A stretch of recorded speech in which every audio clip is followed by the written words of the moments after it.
నమస్తే prime news కు స్వాగతం. నేను శ్రీలక్ష్మి. ముందుగా హెడ్లైన్స్ చూద్దాం. నగర అభివృద్ధిపై ఖమ్మంలో మంత్రి తుమ్మల సమీక్ష. గ్రామాల్లో ఉన్న సమస్యలు పరిష్కరించాలని అధికారులకు సూచన.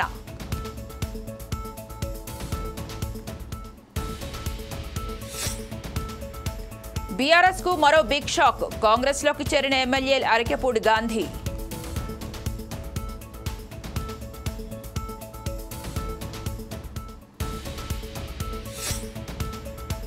మాజీ మంత్రి అప్పలరాజుపై గౌతు శిరీష ఫిర్యాదు. అనుచితంగా మాట్లాడినందుకు చర్యలు తీసుకోవాలని డిమాండ్.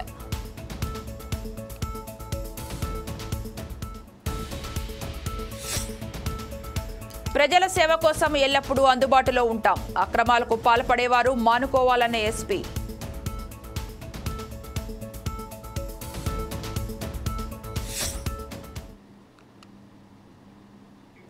ఖమ్మం జిల్లాలో నగర అభివృద్ధిపై కార్పొరేటర్లు అధికారులతో మంత్రి తుమ్మల సమీక్ష నిర్వహించారు. ఈ సందర్భంగా ఆయన మాట్లాడుతూ గ్రామాల్లో ఉన్న అన్ని సమస్యలను పరిష్కరించాలని, వర్షాకాలం కనుక శానిటైజేషన్పై ప్రత్యేక దృష్టి పెట్టాలన్నారు. నగరంలో మంచి గాలి, సురక్షిత తాగునీరు, మంచి రోడ్లు, మంచి వాతావరణం కల్పించాలని ఆదేశించారు. అంతేకాకుండా వర్షాకాలం తర్వాత నగరంలో శాశ్వత పనులపై కార్యాచరణ చేయాలని అధికారులను సూచించారు.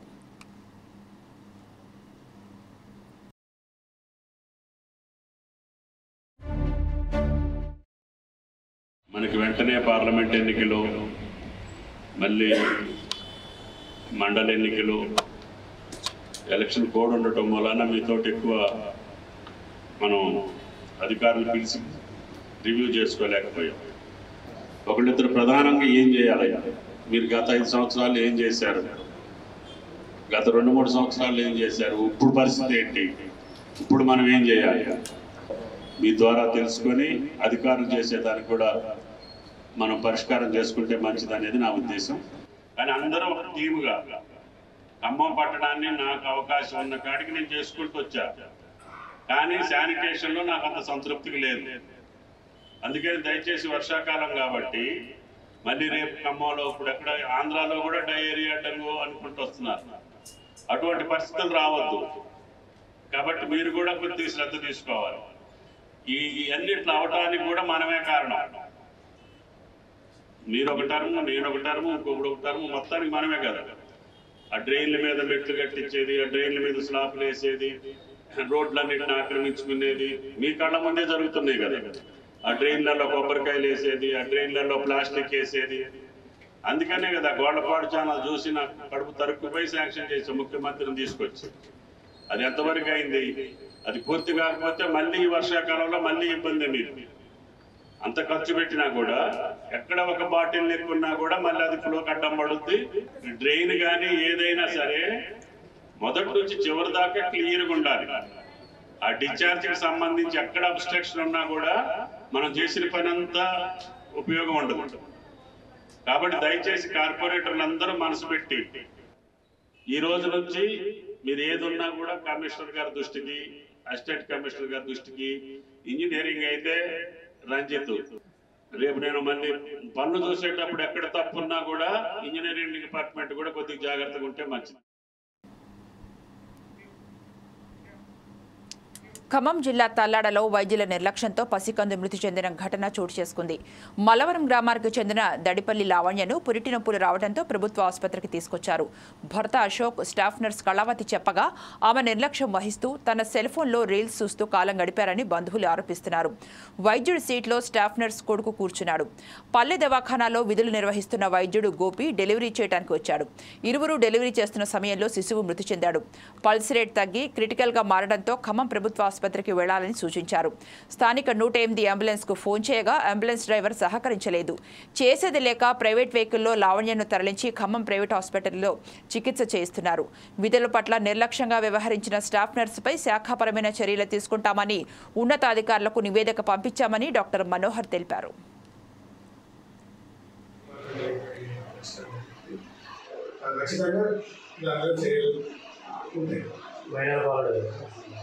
అదే అంటే నార్మల్గా కాదు, ఆ చిన్న బాగుండదు, తెలుసో తెలియదు కూర్చోవడం జరిగింది. బట్ అది మన తప్పు కాదు, తన తప్పు. తను చెప్పాలి, మా స్టాఫ్ నుంచి చెప్పాలి, ఇది డాక్టర్స్కి ఇట్లా కూర్చోకూడదని బాగా చెప్పాలి. బట్ అది జరిగింది. మాకు రిటర్న్ కంప్లైంట్ కూడా ఇవ్వడం జరిగింది. దాన్ని బట్టి మా శాఖ ప్రయోగం చేయదు పై అధికారులకి సాగించి డిపార్ట్మెంట్ ఎంక్వైరీ చేసి తగు చర్యలు నేను తీసుకోవడం జరుగుతుంది. గతంలో కూడా సార్ ఇలాంటి రెండు జరిగాయి సార్. ఇప్పుడు దానికి మీరేం చెప్తున్నాం సార్?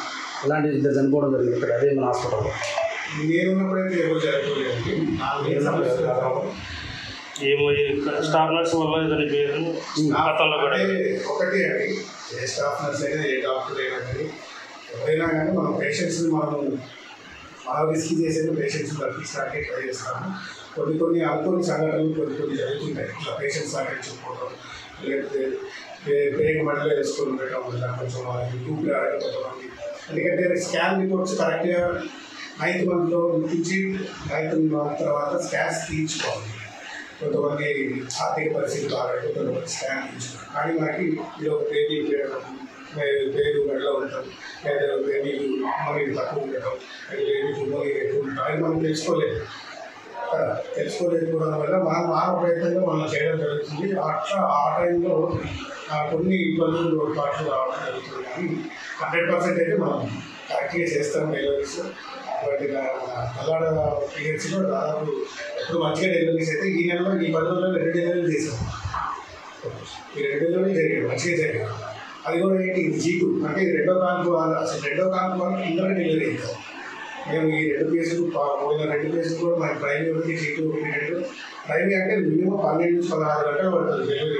ప్రాసెస్ స్టార్టింగ్ చిన్నగా చేసుకుంటూ వస్తుంది. అట్లాంటి డెలివరీ కూడా మేము కాంప్లికేటెడ్ డెలివరీ కూడా ఇక్కడ మనం చేసాము కూడా చాలాసార్లు. బట్ ఈరోజు ఇట్లా జరగడం కొంచెం దురదృష్టకరం. దీనివల్ల మా శాఖాపరమైన చర్య డిపార్ట్మెంట్ ఎంక్వైరీ మా దగ్గర నుంచి కూడా మేము మా డిఎంహెచ్ఓ గారికి మా డిప్యూటీ డిఎంహెచ్ఓ గారికి రాసి పంపిస్తాము. తద్వారా వాళ్ళు ఇంకా ఎంక్వైరీ ఉంటే చేసి శాఖాపరమైన చర్యలు తీసుకోవడం జరుగుతుంది. ఆరోగ్య కేంద్రంలో శిశువు మరణించడం అనేది తీవ్రమైనటువంటి విచారకరమైనటువంటి అంశంగా మేము భావిస్తున్నాము. వైద్యో నారాయణ హరి అన్నారు, వైద్యుడు భగవంతుడితో సమానం. ఇలాంటి హాస్పిటల్కి నమ్ముకొని పేద ప్రజలైనటువంటి పేదలు మన తల్లాడ హాస్పిటల్ని నమ్ముకొని వస్తే ఉదయం పూట వచ్చినటువంటి గర్భిణీ స్త్రీని సాయంత్రం వరకు కూడా ఉంచుకొని పుట్టినప్పుడు వస్తే మేము చేస్తాము, జనరల్ కాన్పు చేస్తాము అని పదే చెప్పుకుంటూ ఆఖరి నిమిషంలో చేతులెత్తేసి వారు వేరే హయ్యర్ హాస్పిటల్కి పోండి, మేము చేత కాదు అనే పరిస్థితిలో ఉంటే ఆసుపత్రిలో ఇలా జరుగుతుందా అనేది ప్రశ్న. ఇక్కడ ఉన్నటువంటి స్టాఫ్ నర్స్ కొంతమంది నిర్లక్ష్య ధోరణి వహిస్తూ ఆ పుట్టినటువంటి పిల్లవాడు చనిపోయటానికి ప్రధాన కారకులయ్యారు. వారి నిర్లక్ష్య ఫలితమే ఈరోజు జరిగినటువంటి సంఘటన. ఈ పిహెచ్సిలో గతంలో కూడా జరిగింది. ఈ పిహెచ్సిలో డాక్టర్లంతా మంచివాళ్ళే, అందరూ చెడ్డవాళ్ళు అనేది సమస్య కాదు, అంతా సేవాతత్పరత కలిగినటువంటి వాళ్ళే. కానీ కొందరు మూలంగా హాస్పిటల్కి చెడ్డ పేరు రావడం జరుగుతున్నది. ఈ సంఘటనపై ప్రభుత్వం వారు సీరియస్గా తీసుకొని నిష్పక్షపాత దర్యాప్తు జరిపి దానికి బాధ్యులైనటువంటి స్టాఫ్ నర్సు కానీ దానికి సంబంధించినటువంటి వైద్యుల్ని తక్షణమే సస్పెండ్ చేసి ఈ పేద ప్రజలు వచ్చే ఆసుపత్రిలో ఇలా జరగకుండా చూడాలని చెప్పేసి భారతీయ జనతా కాకినాడ జిల్లా సిద్దివారిపాలెం గ్రామంలో service of the need charitable trust ఆధ్వర్యంలో మెగా ఉచిత వైద్య శిబిరం నిర్వహించారు. రమణయ్యపేట సిటీ హాస్పిటల్ వైద్య బృందంతో పేదలకు వైద్య సదుపాయం అందించారు. ఈ కార్యక్రమంలో ముఖ్య అతిథిగా కేటీసీ అధినేత ప్రవీణ్ చక్రవర్తి తదితరులు పాల్గొన్నారు. అనంతరం ట్రస్ట్ యాజమాన్యం నాని మాట్లాడుతూ ఎటువంటి సహాయం కావాలన్నా మీకు అందుబాటులో ఉంటామని ఆయన తెలిపారు. అనంతరం నిరుపేదలకు నిత్యావసర సరుకులు అందించారు.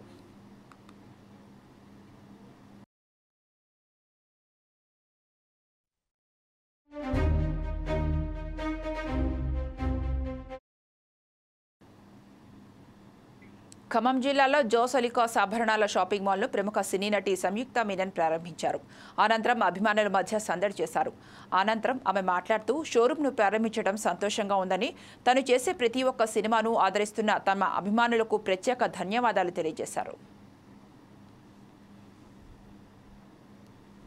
నమస్కారం అండి, నా పేరు సంయుక్త. నేను ఇప్పుడు ఖమ్మంలో ఉన్న జోస్ ఆలుకాసి 75th షోరూమ్ ఇప్పుడే నేను ఇనాగ్రేషన్ చేశాను. చాలా సంతోషంగా ఉంది. ఒక మంచి ఒకేషన్లో నన్ను పిలిచి అవకాశం ఇచ్చినందుకు I thank the brand. So మంచి కలెక్షన్స్ ఉన్నాయి. Please come and shop from here whenever మీ ఇల్లో ఏమైనా పెద్ద సెలబ్రేషన్ ఉన్నప్పుడు please choose the brand Jos Alukkas. Thank you so much. నేను యాక్చువల్లీ 4-5 ఫిల్మ్ షూటింగ్ జరుగుతుంది. ఒఫీషియల్గా అనౌన్స్మెంట్ చేసినది ఒక మూవీ స్వయంభూ అని నిఖిల్ గారితో ఇప్పుడు షూటింగ్ జరుగుతుంది బాగా.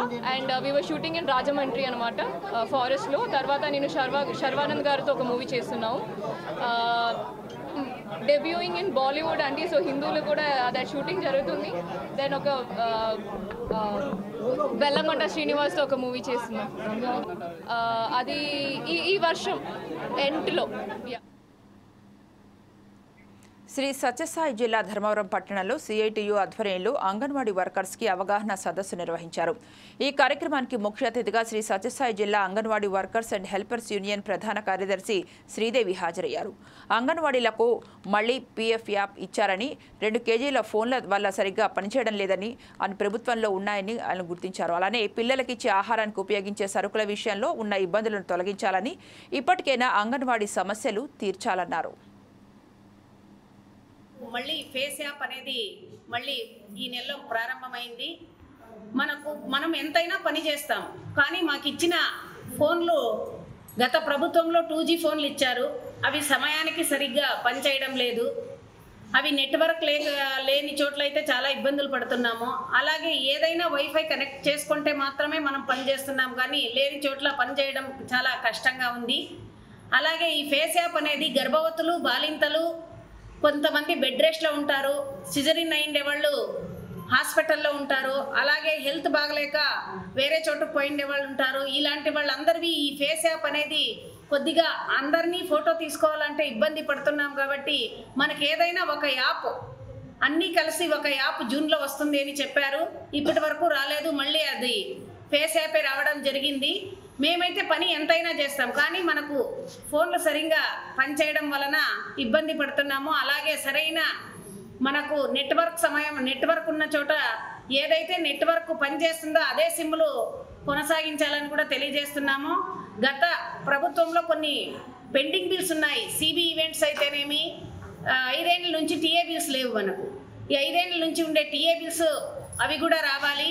ప్రభుత్వ ఉద్యోగులుగా కూడా గుర్తించాలి అనేది మా డిమాండ్లో ఒక భాగమే. కాబట్టి ఇప్పుడు కూరగాయల బిల్లులు, ఇప్పుడున్న కూరగాయలకైతే రేట్లు ఎక్కువగా ఉన్నాయి. వాళ్ళకి ఇచ్చే డబ్బులు అయితే మనకు ఎటువంటి పరిస్థితిలో సరిపోవడం లేదు. 3 to 6 పిల్లలకైతే 5 గ్రాముల నూనె ఇస్తున్నారు.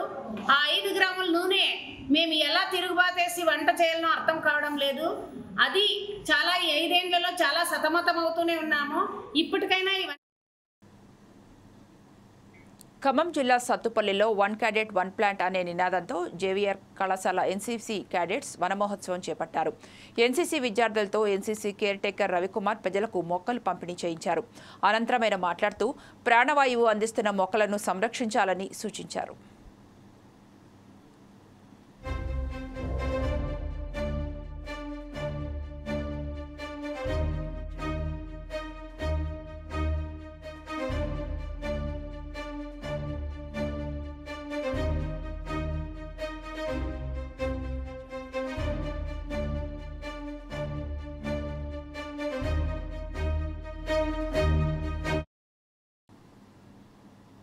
భద్రాద్రి కొత్తగూడెం జిల్లా భద్రాచలంలోని ఐటీడీఏ కార్యాలయంలో గిరిజనులతో జాతీయ ఎస్టీ కమిషన్ సభ్యులు జాటోత్ హుస్సేన్ నాయక్ సమావేశం నిర్వహించారు.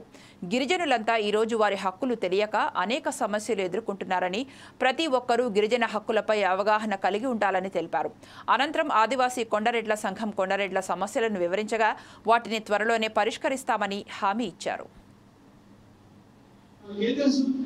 ఎవరైనా కావాలో పడుకోబడేస్తే ఊపుకునేటప్పుడు వీళ్ళు ఏం చేయలేరు. వీళ్ళకి ఎవరు చూస్తారు? వీళ్ళకి దిక్కెవరు ఉన్నారే? అధిక ఆలోచన వేరే వాళ్ళకు ఉండడం, ఇది మనకు తెలియకపోవడం వల్ల మనకు అనేక అన్యాయాలు జరుగుతున్నాయి. ఆదివాసీ ఏజెన్సీ ప్రాంతాల్లో ప్రతి హక్కు మనకు అడవితో పాటు ఇక్కడ ఉన్న సంపద మీద పూర్తి స్థాయి మనకు హక్కు ఉంది. కానీ మనని పావుల వారి కొంతమంది పబ్బ పట్టుకుంటూ దాంతో పాటు వాళ్ళకు ఎదురు తిరిగితే ఇప్పుడు జరిగిన బాలకృష్ణ అనే ఎంపీటీసీ పరిస్థితి జరుగుతుందనే భావన తిరుగుతున్నా చూస్తున్నారు. అది రాష్ట్ర దేశం మొత్తం తిరుగుతున్నా. ఎవరో చదువుకున్నా బాగా చదువుకున్నాడు, దానికి వాడుకునేటోడు ఉంటాడు ఒకడు మధ్యవర్తి మీడియేటర్. అతనికి ఒక్కరికే తెలుసు. సెంట్రల్ గవర్నమెంట్ ఉద్యోగస్తులు ఉంటారు కదా, ఢిల్లీ లెవెల్లో ఫైర్ అవుట్ చేసి తిరుగుతుంటారు చూడు, వాళ్ళకు తప్ప గ్రామీణ ప్రాంతాలకు తెలియకపోవడం చాలా బాధాకరం. ఈ కమిషన్ మీకోసమే ఉంది, ఈ చట్టంలో మీకోసమే. మనం ఇప్పుడు చేస్తున్న ప్రతి ఒక్క కష్టం నష్టం ఏమొచ్చినా కానీ మరి మన తెలంగాణలో కేసులు చాలా తక్కువ, ట్రైల్స్ ఎక్కువ, కేసులు తక్కువ. ఎక్కడ కమిషన్ మెంబర్ అయ్యిందో ఆ ఏరియాలో మాత్రం కేసులకు వస్తుంది. దానికి మధ్యప్రదేశ్ కారణం. అక్కడ ప్రతిసారి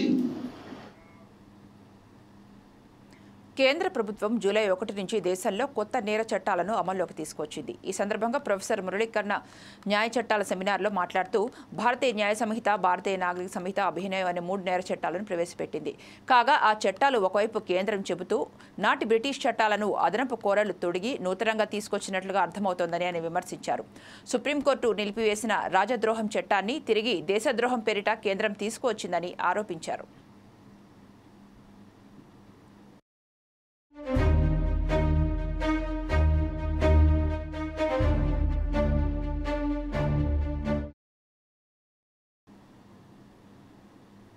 కామారెడ్డి పట్టణంలో నిజాంసాగర్ చౌరస్తాలో అధిక శబ్దం చేస్తున్న సెన్సార్లను పట్టణ పోలీసులు రోడ్డు రోలర్తో ధ్వంసం చేశారు. ప్రజలకు ఇబ్బంది కలిగించే అధిక శబ్దం చేస్తున్న సైలెన్సర్లను వాడొద్దని, వాడితే తగిన చర్యలు తీసుకుంటామని పోలీసులు హెచ్చరించారు.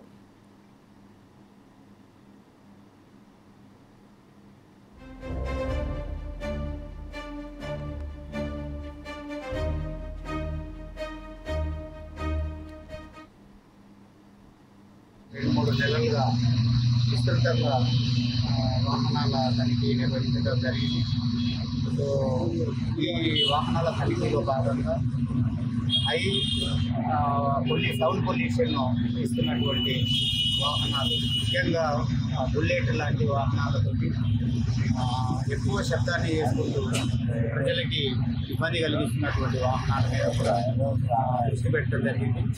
సో ఈ 2 నెలల కాలంలో కామారెడ్డి పట్టణ పోలీసులు విస్తృతంగా చేసిన ఈ తనిఖీలల్లో సుమారుగా 60 సైలెన్సర్లని హై సౌండ్ ఇచ్చి ప్రజలకి ఇబ్బంది కలిగిస్తున్నటువంటి సైలెన్సర్ని సీజ్ చేయడం జరిగింది. వాటి మీద కేసులు కూడా బుక్ చేయడం జరిగింది.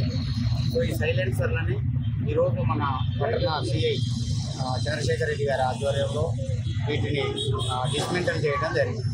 సో దయచేసి పట్టణ ప్రజలకి, కామారెడ్డి జిల్లా ప్రజలకి పోలీసు చేస్తున్నటువంటి రిక్వెస్ట్, మీరు ఏదైతే వాహనాల ఎమ్మటి వచ్చిన సైలెన్సర్స్ ఉంటాయో అవే వాడండి.